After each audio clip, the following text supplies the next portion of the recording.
writer, Matthew Standlin, and also the PR and branding expert, Mark Bukowski. Lovely to see you both. Thanks so much for joining us. Let's kick off, Matthew, with you in the front of the Daily Mail. This is Prince William's comments to the King yesterday. Pa, we are so proud of you. There seemed to be, certainly one of the themes of the coronation itself was the genuine warmth that appears to be felt between William and his father. Yeah, I think it's a powerful front page, isn't it, in the Mail? Powerful photograph, but also powerful words, and it reflects the personal elements to this coronation and the personal journey that King Charles, for so long for us, Prince Charles, has gone on. And William pointed out not just that he was proud of his father and intimated that we as a country are proud of him, but also that his late mother, the Queen, would be proud of him looking down from above. So I think that's rather poignant. It's perhaps particularly moving given that Prince Harry looked a rather lost figure, and I'm a supporter, broadly speaking, of Prince Harry, but he looked rather lost at the service. So here was one brother taking the limelight while the other brother was presumably flying back to his wife in California. And it should be said, by the way, that the Mail, if you go online to the Mail, that the main story there seems to be about Meghan and the fact that she was spotted out jogging without Harry. So that drama, that personal drama, that element of it rumbles on. But overall, I think, unless you spent too much time on Twitter when there was a lot of negativity, broadly speaking, the coronation seems to have been well received over the weekend. It was a happy occasion. And that Mail front page, I think, points to the fact that there's a real sea change now. We've got a new monarch, and there's a lot to be proud of, particularly because this is a king who did point to the damage being done to the environment decades before many others, and also through his Prince's Trust did a huge amount of work for underprivileged people around the country. Mark, would you echo that? Do you feel nothing but positivity when you watch these images over the weekend? Yeah, I mean, that soundbite of that seems to run through all the papers, actually most papers apart from the FT and the Guardian and the Star, but yeah, very much a touchy-feely. I mean, interestingly, Russell Myers in the Royal Correspondent in the Mirror is suggesting that, in fact, the real hope for the royal family is going to come from William and Kate again. But everything about it was, the Queen looking down from above, you'd be proud of it.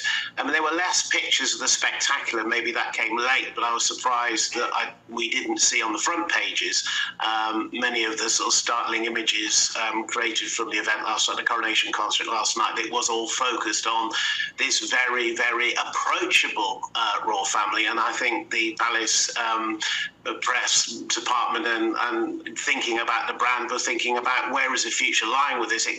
We've seen recent reports, in fact, that a younger audience doesn't connect with the royal family, and I think there's also a story in the Eye that is suggesting that a younger audience would rather see a political king, which shows that everything about it is positing these messages about the future rather than gazing too far down at the past. And of course, Harry does still get a mention. He is still in this soap opera, the sort of errant, disruptive away from this. And you've got the stories of Charles toasting to his absent grandson and wishing the family well. So everything about it is very much a much more human royal family than we've seen in the past. And of course, the celebrations, the flag waving sort of royal box last night seemed a little bit